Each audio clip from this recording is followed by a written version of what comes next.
Lamar Jackson is 30-4 against every quarterback not named Patrick Mahomes.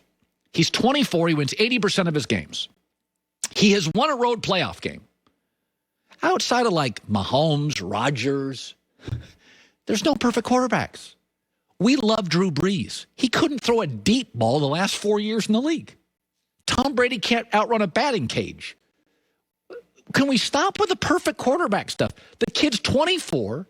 He wins 84% of his games. He throws a nice deep ball.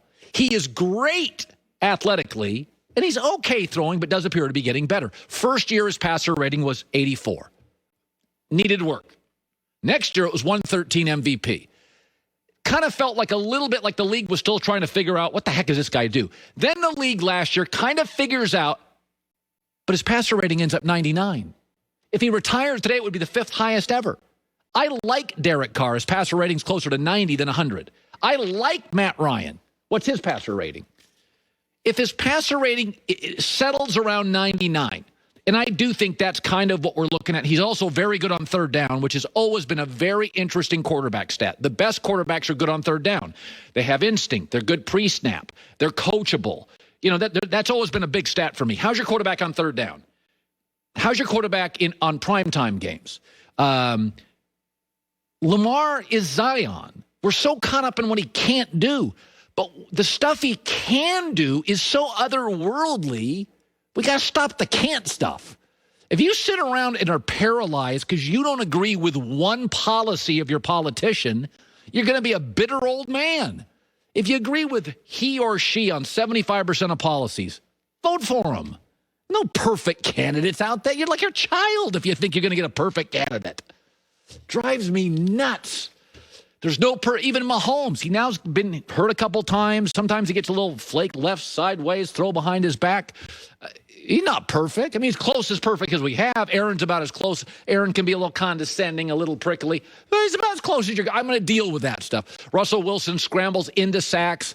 But, boy, he's about 90% of it. It's just about as good as I can get on the market. We got to stop. There are no perfect anybody's. It just doesn't exist. We're just picking apart everybody. Just be happy. Be grateful a little. I love Bucky, but move off him. He won 81% of his games. It's insane. His passer rating is 99. You know, but sometimes on the crossing routes, all right, Mark Schlereth, I'm exhausted. I need somebody to help me. I need a life preserver for the rest of this segment. Joining us now live. You know what? I want to be positive today. Right. We're nitpicking everybody. Like none of these quarterbacks, even Trevor Lawrence isn't perfect. He doesn't play as well under pressure.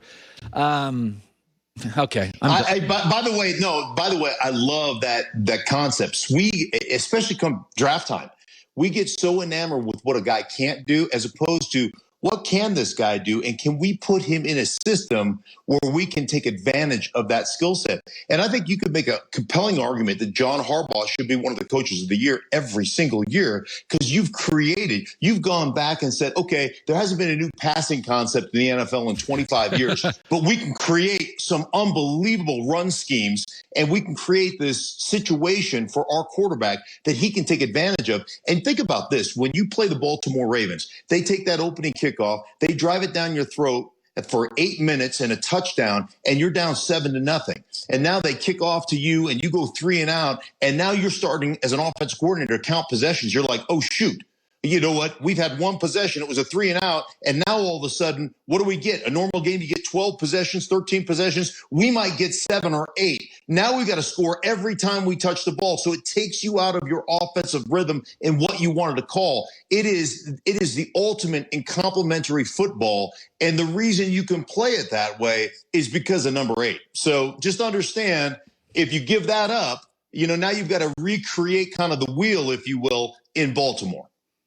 Yeah, every time I watch Lamar, I just that's what he can do. I'm over the can'ts. I am over the can'ts. He is a freak show athlete, and he has gotten better as a passer over time. So I think they're pretty happy in Baltimore with number 8. That's just a guess. I'm going to go with unhappy. So this is interesting. I was saying this morning.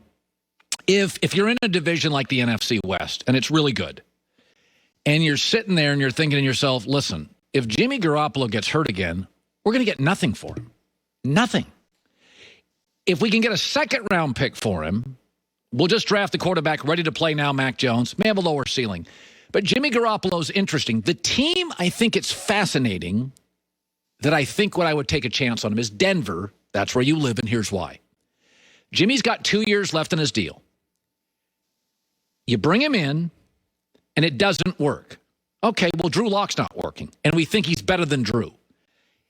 The second year, if you get rid of Jimmy, there's no cap hit. It's like $1 million. So if I'm Denver, I'm sitting there today, if I'm Vic Fangio, and I'm thinking to myself, I got Mahomes, Herbert, and Derek Carr. I got to get a guy that's ready to play. I don't want to go with Justin Fields. I got to win now. So I think Vic Fangio could argue, my offensive line played pretty well last year. I'll go Jimmy G. A second-round pick's not the be-all, end-all of Denver. Their roster is. So just talk about, in San Francisco's perspective, Mark, is, crap, if Garoppolo gets hurt again, he has no trade value. We'll get nothing for him.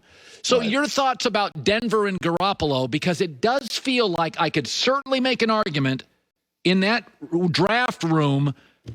We sign him to a one-year deal. If he stinks, there's no cap hit next year.